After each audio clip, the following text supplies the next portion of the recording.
sa kaitaasan, siya'y papurihan, Diyos ng lahat.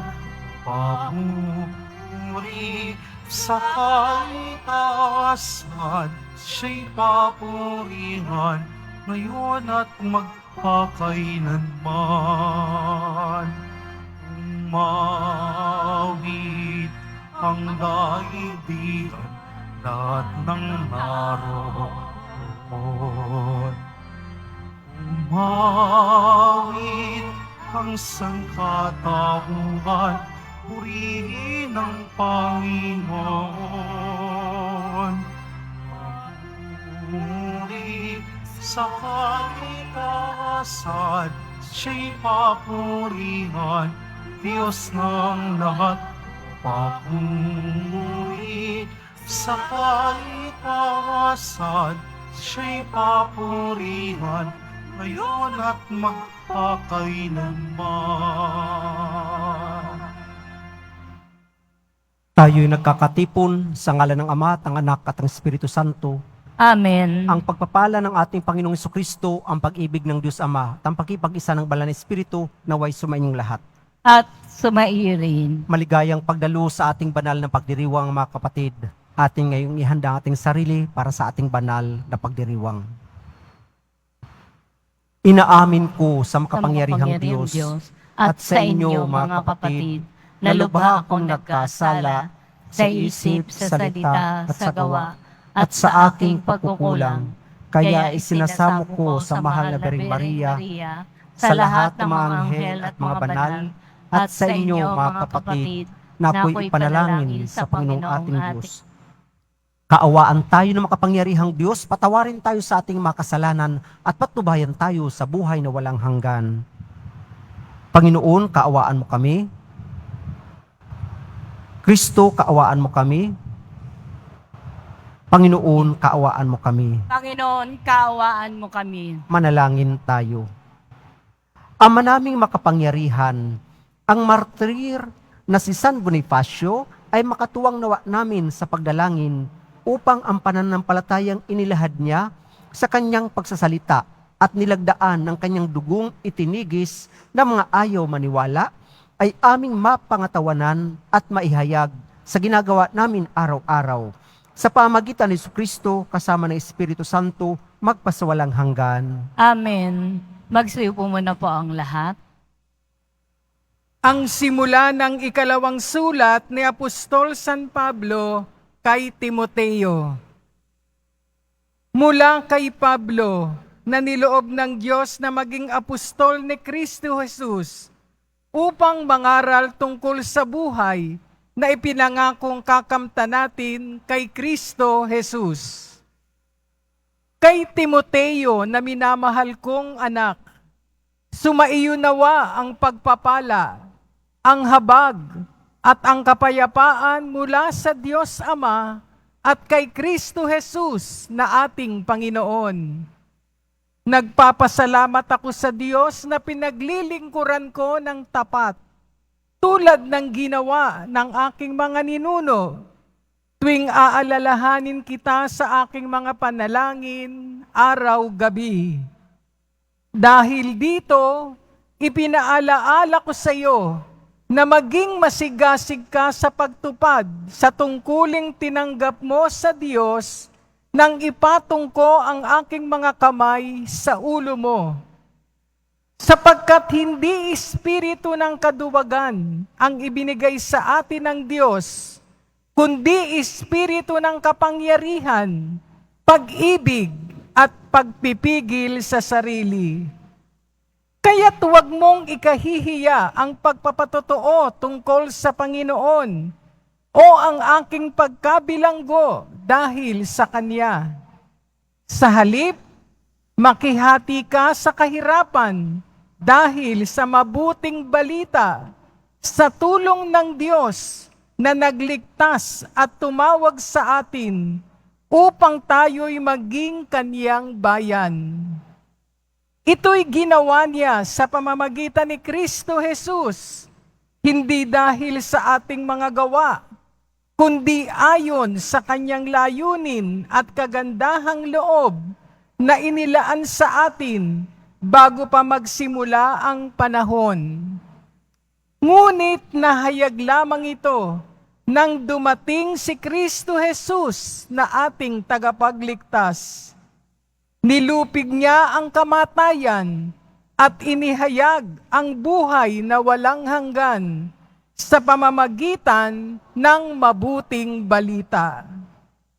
Ako'y ginawang apostol at guro upang ipahayag ang mabuting balitang ito, at iyan ang dahilan kaya ako nagdurusa ng ganito. Gayunmay hindi ko ikinahihiya ang nangyayaring ito sa akin, sapagkat lubos kong nakikilala ang aking pinananaligan at natitiyak kong maiingatan niya hanggang sa huling araw ang ipinagkatiwala ko sa Kanya. Ang salita ng Diyos. Salamat sa Diyos. Ang mata ko'y nakatuon sa iyo lamang, Panginoon. Ang mata ko'y nakatuon sa iyo lamang, Panginoon. Ang aking pangmasid doon nakapukol sa luklukang trono mo, O Panginoon. Tulad ko'y aliping ang inaasahan ay ang amo niya para matulungan. Ang mata ko'y nakatuon sa iyo lamang, Panginoon. Kaya walang humpay ang aming tiwala, hanggang ikaw poon sa aming maawa. Ang mata ko'y nakatuon sa iyo lamang, Panginoon. Magsitayo na po ang lahat.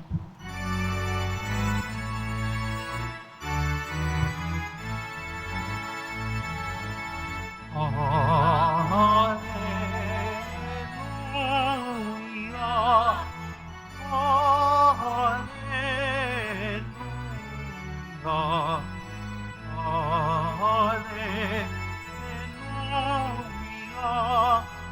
Hallelujah.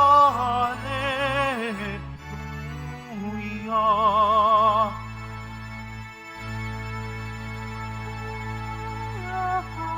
Hallelujah.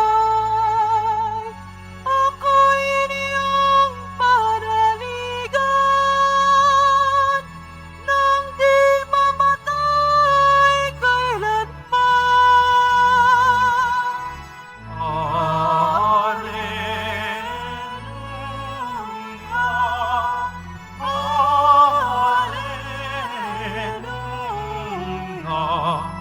Hallelujah.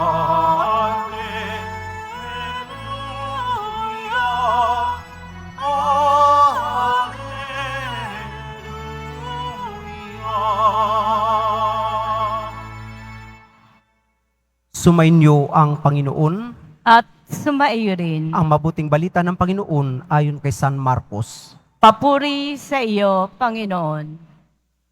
Noong panahong iyon, may ilang Saduseyo na lumapit kay Jesus. Ang Saduseyo ay naninindigan na hindi muling bubuhayin ang mga patay. Guro, anila, naglagda po si Moises ng ganitong batas para sa amin. Kung mamatay ang isang lalaki at maiwang walang anak ang kanyang asawa, ang kapatid na lalaki dapat napakasal sa balo upang magkaanak sila para sa namatay. May 7 magkakapatid na lalaki. Nag-asawa ang panganay at namatay na walang anak.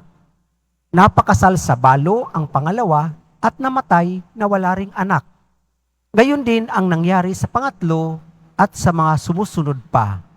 Isa-isang napangasawa ng babae ang 7 magkakapatid at sila'y namatay na walang anak.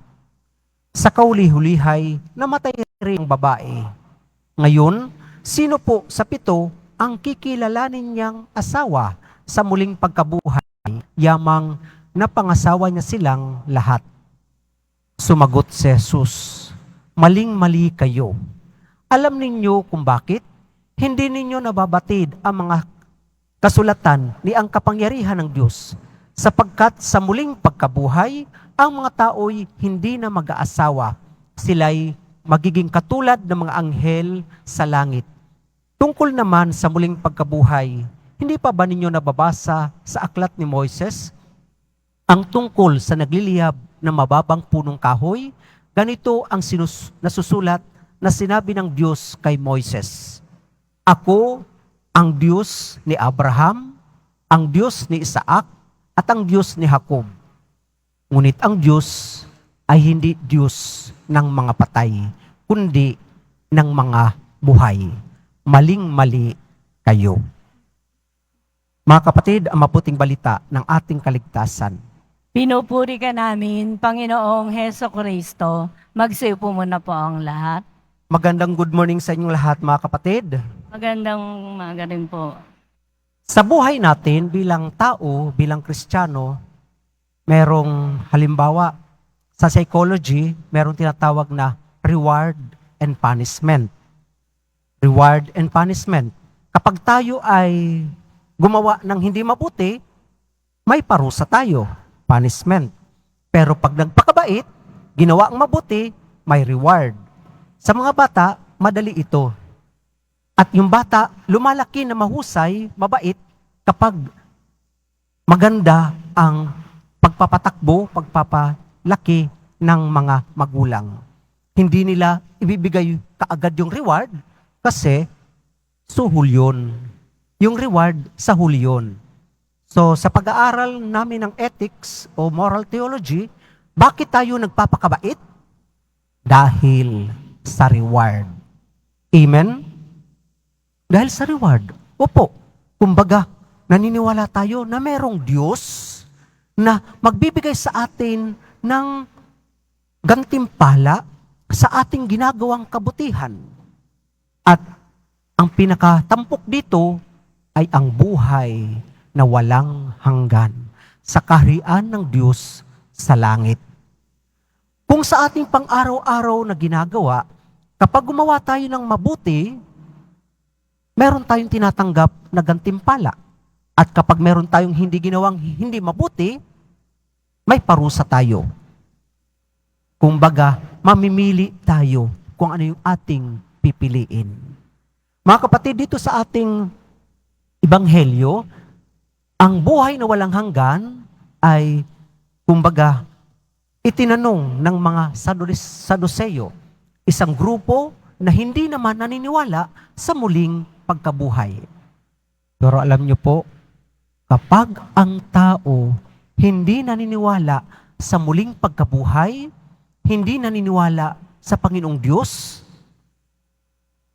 ano kaya ang mangyayari sa taong yon? Kasi ang paniniwala niya, dito lang sa lupa yung buhay niya. Walang dahilan para siya ay magpakabait. Walang dahilan para gumawa ng mabuti sa kapwa.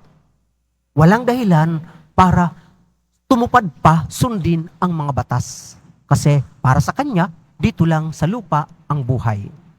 Pero naniniwala tayo, ang buhay natin dito sa lupa ay pansamantala lamang, ng ating tunay na tahanan ay sa tahanan ng ating Diyos Ama na may gawa, akda ng buhay natin.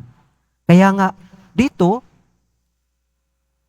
ang buhay na walang hanggan na sinasabi ng ating Panginoong Hesukristo ay hindi pagpapatuloy ng buhay natin dito. Imagine, halimbawa, kapag merong taong nagbagong buhay, "Uy, ang bait-bait mo naman. Ibang-iba na yung aura mo. Bakit parang masayang-masaya ka?" Sasabihin ng ating kaibigan, "Nagbagong buhay na kasi ako." Nagbagong buhay. So, yung buhay niya na nakaraan, tinalikdan niya na. Siya ay nagsisikap magpakabuti. Kumbaga, yung buhay na tinalikdan niya, sa kanyang pagbabagong buhay ngayon, ibang-iba na. Punong-puno na ng sigla, saya, at kahulugan. Kung dito sa lupa, nangyayari na yun, yung pagbabagong buhay ng isang tao, paano pa kaya sa buhay na walang hanggan? Sa kaharian ng Diyos. Sige po. Ako po ay merong isang naalalang parish priest nung ako ay medyo bata pa, may buhok, wala pang balbas. Naging assistant parish priest ako ng isang German missionary. Naging naturalized Filipino po siya. Namatay siya dito at the age of 92. Kailan lang po? Si Father Leo Schmidt. Kilalang awardee po siya ng Mother Teresa Award.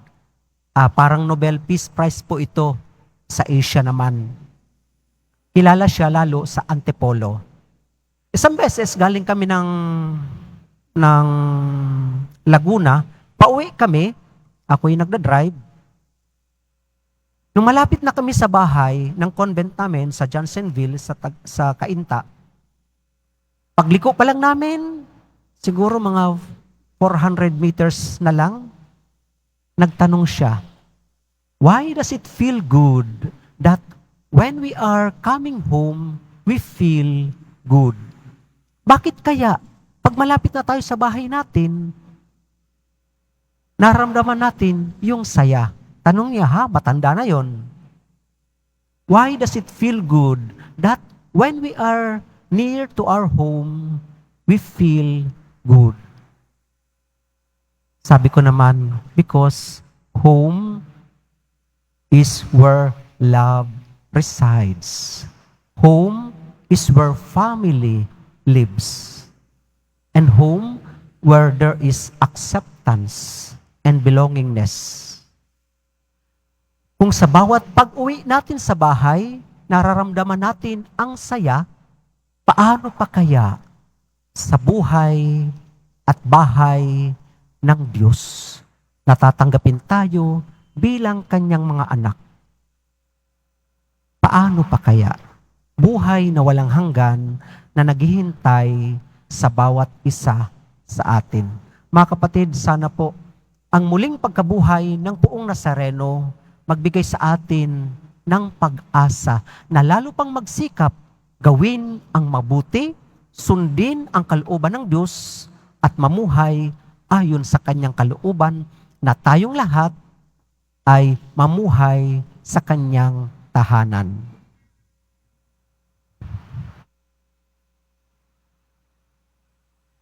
Magsitayo na po ang lahat. Minamahal kong mga kapatid, napakamalwalhati ng kapayapaan at pag-asa ng muling pagkabuhay. Malaya ang ating mga puso mula sa di makatwirang pag-aalinlangan at pagdududa, sapagkat naniniwala tayo sa pangako ng iisang nabuhay na mag-uli sa walang hanggang kaluwalhatian. Manalangin tayo, Diyos ng mga buhay, pakinggan mo kami. Diyos ng mga buhay, pakinggan mo kami. Ang simbahan naway patuloy na magpahayag ng mabuting balita ng muling pagkabuhay at ng buhay na darating. Manalangin tayo. Diyos ng mga buhay, pakinggan mo kami. Sa ating pang-araw-araw na buhay, tayo naway makapaghatid ng liwanag ng pag-asa sa mga nabubuhay sa kadiliman at kawalan ng pag-asa. Manalangin tayo. Diyos ng mga buhay, pakinggan mo kami. Ang mga Kristiyano, saan man naway hindi manging mga taong legalismo at mga panlabas na tumutupad sa batas, kundi maging mga taong mayroong pusong ginagawa ang mga nararapat nilang gawin bilang mga anak ng Diyos. Manalangin tayo. Diyos ng mga buhay, pakinggan mo kami. Ang mga may sakit, naway matagpuan ang mapagpagaling na presensya ni Kristo sa kanilang buhay. Manalangin tayo. Diyos ng mga buhay, pakinggan mo kami. Sa ating panalangin para sa yumao at para sa mga nagluluksa, para sa kanilang paglisan Naway magdulot sa kanila ng pag-asa at kasiyahan sa kanilang paghihinagpis ang muling pagkabuhay ni Kristo. Manalangin tayo. Diyos ng mga buhay, pakinggan mo kami. Sa katahimikan ng ating puso, ating idalangin ang ating mga personal na kahilingan. Diyos ni Abraham, Diyos ni Isaac, at Diyos ni Jacob, Diyos ng mga buhay at bukal ng buhay at ang lahat ng pag-iral, pakinggan mo ang aming mga panalangin na itinataas namin sa iyo sa pamagitan ni Kristong aming Panginoon. Amen. Magsiupo muna po ang lahat.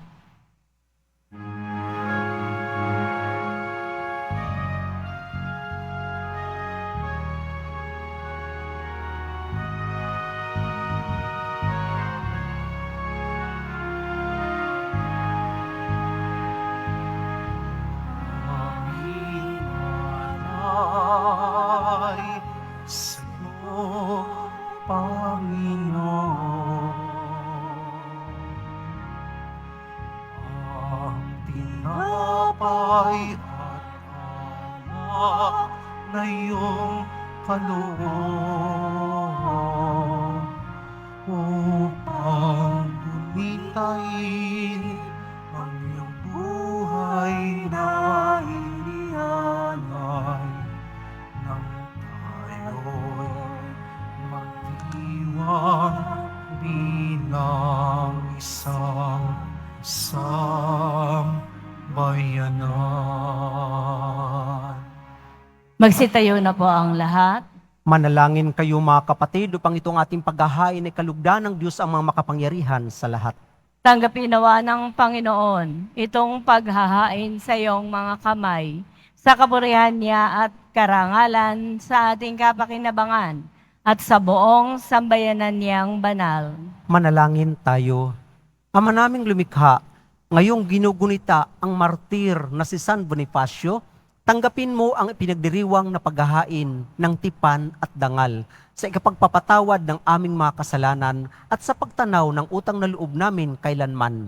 Sa pamagitan ni Jesucristo kasama ng Espiritu Santo, magpasawalang hanggan. Amen. Sumainyo ang Panginoon, At sumaiyo rin, itaas sa Diyos ang inyong puso at diwa. itinaas na namin sa Panginoon. Pasalamatan natin ang Panginoong ating Diyos. Marapat na siya ay pasalamatan. Ama naming makapangyarihan, tunay marapat na ikaw ay aming pasalamatan, ngayong aming kagalakan na si San Bonifacio ay parangalan. Siya'y kapanalig naming may paninindigan na ikaw ay ipahayag kahit siya'y mamatay. Sapagkat minarapat mong kanilang matularan ang iyong anak na naghain ng sariling buhay. Tulad ng naganap sa iyong anak, ang dugo ng mga martir ay dumanak, hindi dahil sa katatagang likas, kundi dahil sa iyong bigay na lakas. Kaya kaisa ng mga anghel na nagsisiawit ang papuri sa iyo nang walang humpay sa kalangitan, kami nagbubunyi sa iyong kadakilaan.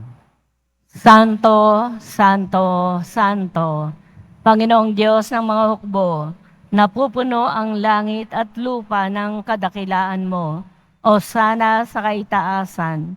Pinagpala ang naparirito sa ngalan ng Panginoon, o sana sa kaitaasan. Magsilod po ang lahat. Ama naming banal, ikaw ang bukal ng tanang kabanalan. Kahit sa pamagitan ng iyong Espiritu, gawin ng banal ang makulob nito upang para sa amin maging katawan at dugo ng aming Panginoong Hesukristo. Bago niya pinagtiis ang pusang loob na maging handog, hinawakan niya ang tinapay. Pinasalamatan kanya, pinaghati-hati niya yun, iniabot sa kanyang mga alagad at sinabi, tanggapin ninyong lahat ito at kanin. Ito ang aking katawan na ihahandog para sa inyo.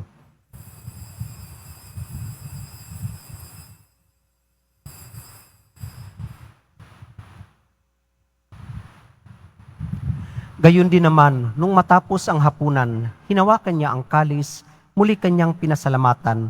Iniabot niya ang kalis sa kanyang mga alagad at sinabi, tanggapin ninyong lahat ito at inumin, ito ang kalis ng aking dugo, ng bago at walang hanggang tipan. Ang aking dugo na ibubuhos para sa inyo at para sa lahat sa ikapagpapatawad ng mga kasalanan. Gawin ninyo ito sa pag-alala sa akin.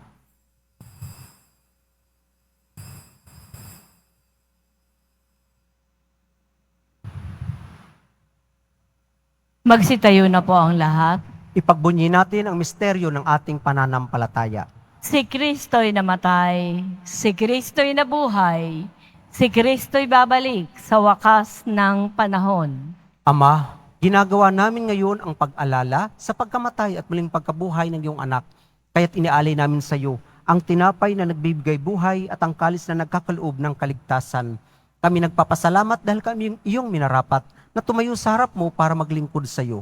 Isinasamo namin kaming magsasalo-salo sa katawan at dugo ni Kristo ay mabuklod sa pagkakaisa sa pamagitan ng Espiritu Santo.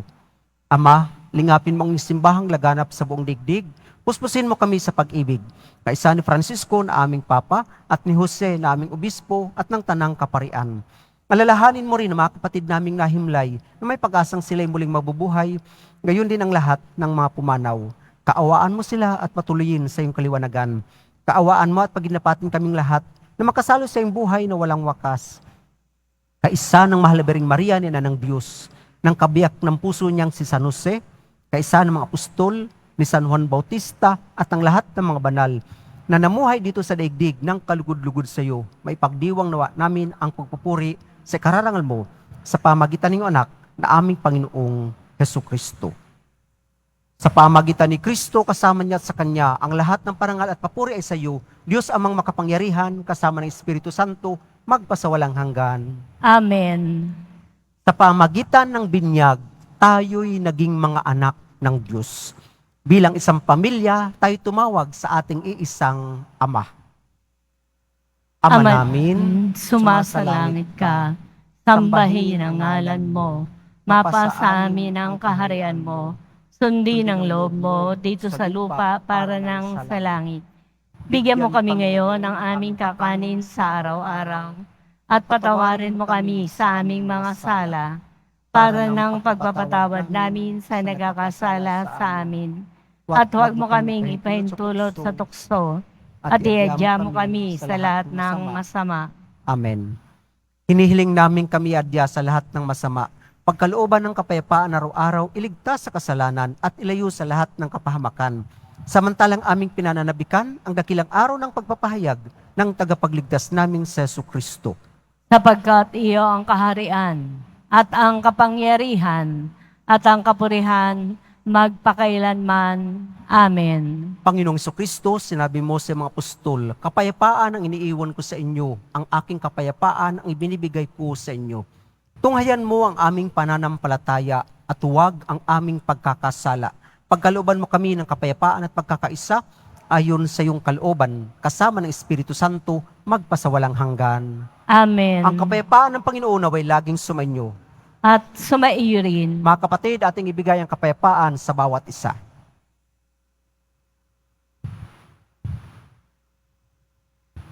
Kordero ng Diyos na nag-aalis ng mga kasalanan ng sanlibutan, maawa ka sa amin. Kordero ng Diyos na nag-aalis ng mga kasalanan ng sanlibutan, maawa ka sa amin. Kordero ng Diyos na nag-aalis ng mga kasalanan ng sanlibutan, ipagkaloob mo sa amin ang kapayapaan. Magsilod po ang lahat. Mga kapatid, narito ang ating Panginoong Jesucristo, ang anak ng Diyos na nagkatawang tao, nag-alay ng kanyang buhay para sa bawat isa sa atin. Siya ang kordero ng Diyos na nag-aalis ng makasalan sa libutan, mapapalad tayong inanyayahan sa kanyang piging. Panginoon, hindi ako karapat-dapat na magpatuloy sa iyo, ngunit sa isang salita mo lamang ay gagaling na ako. Ang katawan ni Kristo. Amen.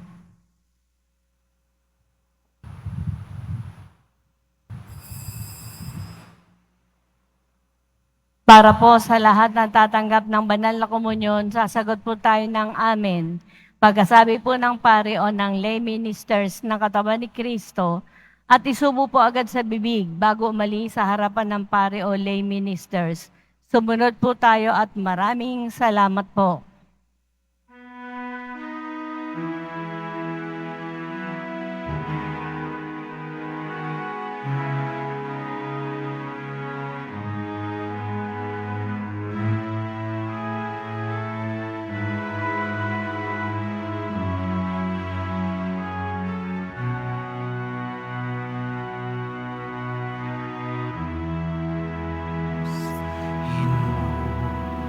amin mo. Aking sugat pa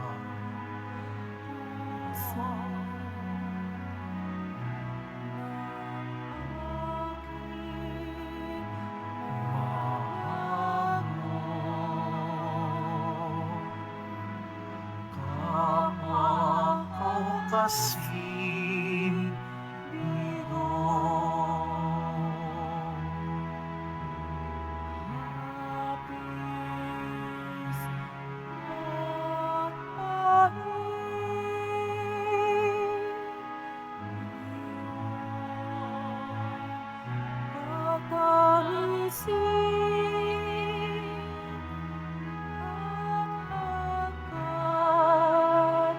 ang sakit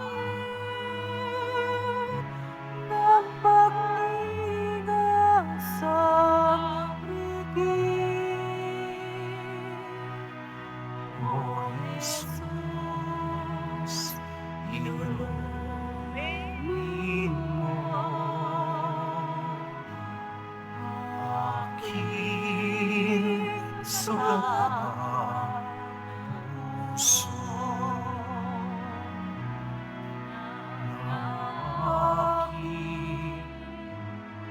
Aking kapakasin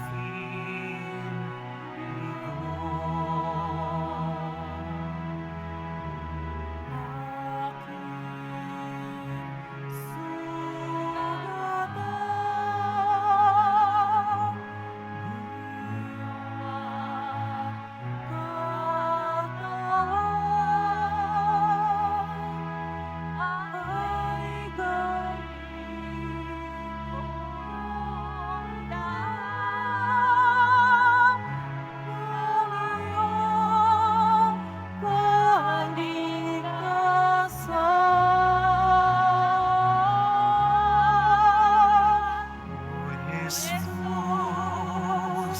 inumin mo aking sugat na puso. Aking mahal mo. Kapwa ko kasing bigo.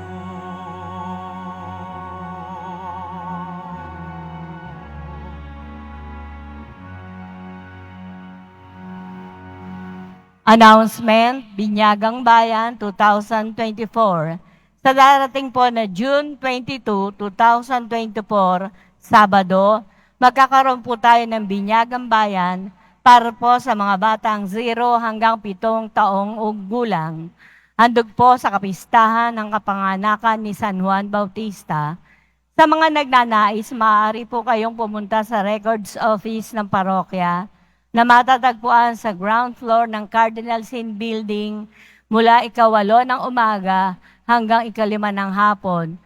Para sa mga katanungan at detalye, maaari rin po kayong mag-message o pumunta sa BF page ng parokya. Ang huling pagpapatala po o pagpapalista ay sa June 18, 2024, araw po ng Martes. Mabibili pa rin po ang ating opisyal na imahe ni Jesus Nazareno. Ang mga ito po ay mabibili lamang sa ating Parish Finance Office. Ang malilikom po na pondo ay gagamitin sa pagsasaayos ng ating Adoration Chapel at Baptistry. Ang lahat po ay inaanyayahan, lalo na po ang mga may sakit o may karamdaman sa ating healing mass and service sa darating po na June 6, 2024. Araw po ng Huwebes, sa ganap na 6 ng gabi, makiisa po tayo. Mga paalala po sa mga nagsisimba, pagkatapos po ng misa, wiwisikan po ang lahat ng banal na tubig. Pinakikiusapan po ang lahat na manatili lamang muna po sa inyong mga lugar. At tanging sa Quezon Boulevard o sa Plaza San Juan lamang po ang labasan ng lahat. Sumunod po tayo. Maraming salamat po sa inyong pagdalaw at pagsisimba sa Basilica Menor at Pambansang Dambana ni Jesus Nazareno. Magsitayo na po ang lahat. Manalangin tayo. Ama naming mapagmahal, kaming nagdiwang sa pagunitang ginampanan at sa tinanggap na pakikinabang ay humihingi ng iyong pagkalooban ng pakikiisa sa mga martir na banal sa pagsasalo sa pagkabuhay at tagumpay ng iyong anak na ipinahayag sa piging na ito bilang namatay at nabuhay na Mesiyas at tagapamagitan kasama ng Espiritu Santo magpasawalang hanggan. Amen. Sumainyo ang Panginoon. At sumaiyo rin. Mahal na Poong Jesus Nazareno, inihayag mo sa pamagitan ng krus ang walang maliw na pag-ibig ng Diyos sa sangkatauhan. Pakinggan mo ang kahilingan ng iyong angkan na nagsusumamo sa iyo. Makamtan nawa nila ang iyong katugunan at tanggapin ang kasagutan na may utang na loob na tinatanaw.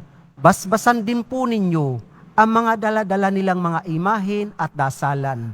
Sa pamagitan ng bendisyon na ito, naway maalala nila ang mga pangako nila noon sa binyag, na ikaw ang kanilang ibigin at paglilingkuran bilang Panginoon magpasawalang hanggan. Amen. Sumainyo ang Panginoon At sumaiyo rin. at pagpalain kayo kasama ng inyong mga mahal sa buhay ng makapangyarihang Diyos, Ama, Anak at Espiritu Santo. Amen. Humayo kayong taglay ang kapayapaan ng Poong Jesus Nazareno. Salamat sa Diyos.